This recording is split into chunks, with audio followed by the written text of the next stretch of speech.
Welcome welcome Karthi and Krishna. சொல்லுங்க கிருஷ்ணா, மக்களுக்கு என்ன சொல்ல விரும்புறீங்க? வணக்கம் விருதாச்சலம் மக்களே. சரி, மக்கள் இப்போ நிறைய கேள்விகள் கொடுத்துருக்காங்க உங்ககிட்ட கேட்க சொல்லி.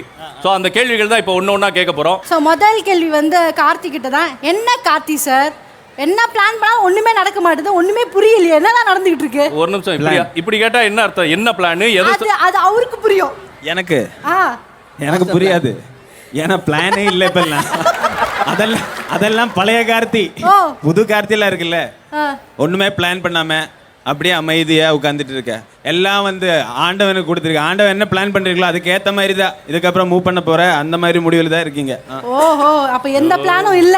குழந்தை மட்டும் என்கிட்ட வரணும், அதுக்காக ஆண்டவனும் நானும் சேர்ந்து ஒரு பிளான் போட்டுட்டு இருக்கேன். பாப்போம்.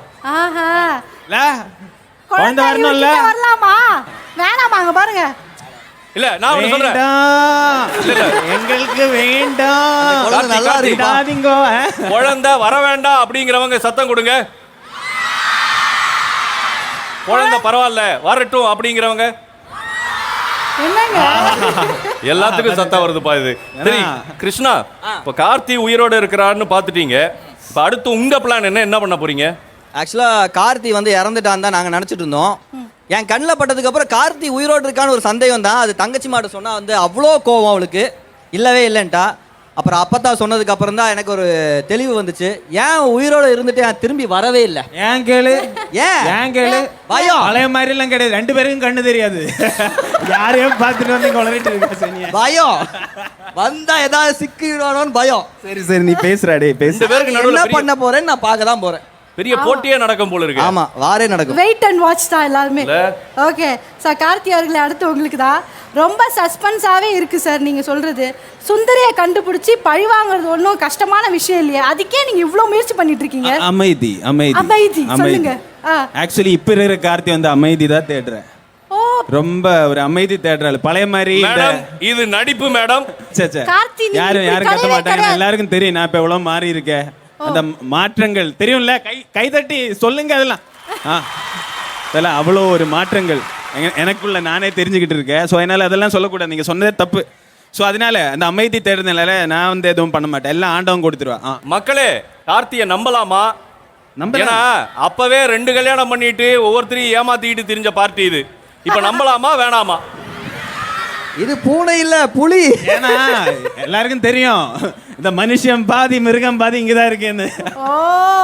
சரி, மாலினிக்கும் உங்களுக்கும் கிருஷ்ணா, மாலினிக்கும் உங்களுக்கும் கல்யாணம் முடிஞ்சு அதுக்கப்புறம் நீங்க பாட்டுக்கு உங்க வேலையை பார்த்துட்டு போயிருக்கலாம். திரும்ப சுந்தரி பார்க்க வந்து அதுக்கப்புறம் இப்போ டிபார்ட்மெண்டல் ஸ்டோர்லாம் வச்சு நட்சத்திர ஜன்னலில் பாட்டு மாதிரி ஒரு பெரிய ஆளாகக்கூடிய எல்லா தகுதிகளையும் வளர்த்து வந்துகிட்டு இருக்கீங்க. ஏன் அப்படி? இப்போ தங்கச்சிங்கிறது வந்து ஒரு வார்த்தை, தங்கச்சிமாங்கிறது உணர்வு. அப்படிப்பட்ட தங்கச்சி மாவ என் கூட பிறகு தங்கச்சி மாவ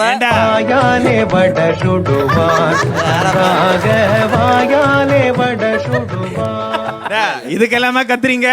இல்ல என்ன இருந்தாலும் என் தங்கச்சி மாக்கு என்னோட சப்போர்ட் எப்பவுமே இருந்துட்டு தான் இருக்கும். ஏன்னா வந்துட்டு இல்ல இவன் வந்து நண்பன் சொல்லி இவனுக்கு நிறைய பொய் சொல்லி ஏமாத்திட்டேன். அந்த புள்ள என்ன ரொம்ப நம்புச்சு, பாவம். அந்த நம்பிக்கையை வந்து கெடுத்துட்டேங்க ஒரு குற்ற உணர்ச்சி தான் அவ கூட இருக்கிறதுக்கு. இன்னொரு விஷயம் என்னன்னா, மாலினிக்கும் எனக்கும் கல்யாணம் நடந்ததுக்கு முக்கிய காரணமே என் தங்கச்சி தான். ஸோ என் தங்கச்சிக்கு ஒரு பிரச்சனைனா நான் இல்லாம எப்படி? எங்க அண்ணன் தான் அப்படின்னு அவங்க ஃபீல் பண்றாங்க. நீங்க என் தங்கச்சி மாதிரி தான் ஃபீல் பண்றீங்க. கண்டிப்பா என் தங்கச்சி மாதிரி தான் எல்லாமே எனக்கு. இல்ல இவ்வளவு நாள் கார்த்தியை தான் நம்ப முடியாத மாதிரி இருந்தது. கிருஷ்ணா இன்னைக்கு பேசுறத பார்த்தா கிருஷ்ணாவையும் நம்ப முடியாதோ அப்படிங்கிற ஒரு ஃபீலிங் வருது. அதாங்க நான் திருந்திட்டேன். மறுபடியும் திருந்திட்டேன்னு சொல்லக்கூடாது. கூட சேர பாக்குறாங்க. நல்லா இருப்பா.